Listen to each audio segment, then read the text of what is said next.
আসসালামু আলাইকুম প্রিয় দর্শক, লিটল আর্মিদের পুষ্টিকর পর্বে আজকে নিয়ে আসছি একটি মাছের রেসিপি। দর্শক, শিশুদের আমরা অনেক ধরনের মাছই দিয়ে থাকি, তবে বুঝতে পারি না যে কোন মাছটি খেলে আমার বাচ্চা সঠিক পুষ্টি পাবে। আজকে রেসিপি হচ্ছে মূলত সামুদ্রিক মাছের রেসিপি। তো চলুন শুরু করি। আজকে আমি নিয়েছি এখানে টুনা ফিশ, ছোট করে কেটে নিয়েছি যাতে করে রান্নায় খুব সুবিধা হয়, সহজেই সিদ্ধ হয় এবং মশলাগুলো যেন ভিতরে ঢুকতে পারে। এর জন্য আমি ছোট ছোট পিস করে নিয়েছি। আপনারা চাইলে রেগুলার পিসও নিতে পারেন। আমি পেটের মাছ এবং পিঠের মাছ দুটোই নিয়েছি, দুটো নেওয়ারই চেষ্টা করবেন। এবং সে সাথে নিয়েছি পালং শাক। শিশুদের খাবারে মাছ রাখা অনেকটাই প্রয়োজন। যে শিশুরা প্রতিদিন মাছ খায় তাদের বুদ্ধিমত্তা অন্যদের তুলনায় অনেক ভালো হয়। তো এখানে আমি কড়াই গরম করে তার মধ্যে রেগুলার অয়েল দিয়ে দিচ্ছি 1 টেবিল চামচের মতো, এবং সে সাথে দিয়ে দিচ্ছি 1 টেবিল চামচ পেঁয়াজ কুচি। এবং পেঁয়াজগুলো ভালো করে ভেজে নেওয়া হয়ে গেলে তার মধ্যে দিয়ে দিব আদা রসুন বাটা পরিমাণ মতো। কিছুটা সময় ভেজে নিব একসঙ্গে। আদা রসুনের কাঁচা ভাবের গন্ধটি চলে গেলে সেখানে আমি পরিমাণ মতো পানি দিয়ে দিব কষানোর জন্য, এবং সে সাথে একে একে সবগুলো মশলা দিয়ে দিব। প্রথমে এখানে আমি 1 চিমটি লবণ দিয়ে দিচ্ছি, সেই সাথে সামান্য হলুদের গুঁড়া, মরিচের গুঁড়া এবং সেই সাথে ধনিয়া জিরার গুঁড়া।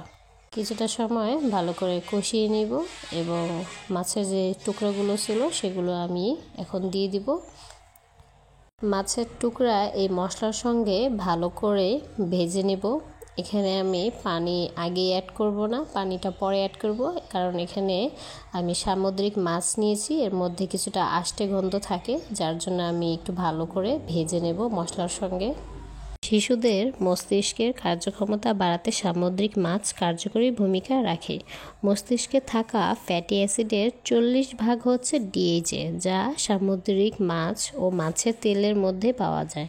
তাই সপ্তাহে অন্তত 3 দিন শিশুকে সামুদ্রিক মাছ খাওয়ানোর চেষ্টা করুন।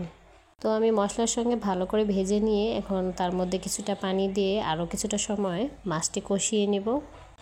মাছ শিশুদের ব্রেন ডেভেলপমেন্টে কার্যকর ভূমিকা রাখে, তাহলে 7 মাস পার হলেই একটু একটু করে মাছ শুরু করে দিতে পারেন বাচ্চার খাবারে। আমার কাছে ছোট্ট একটি রিকোয়েস্ট হচ্ছে, যারা আমার চ্যানেলে নতুন আসছেন তারা অবশ্যই আমার চ্যানেলকে সাবস্ক্রাইব করে যাবেন এবং পাশে থাকা বেল আইকনকে প্রেস করে দেবেন।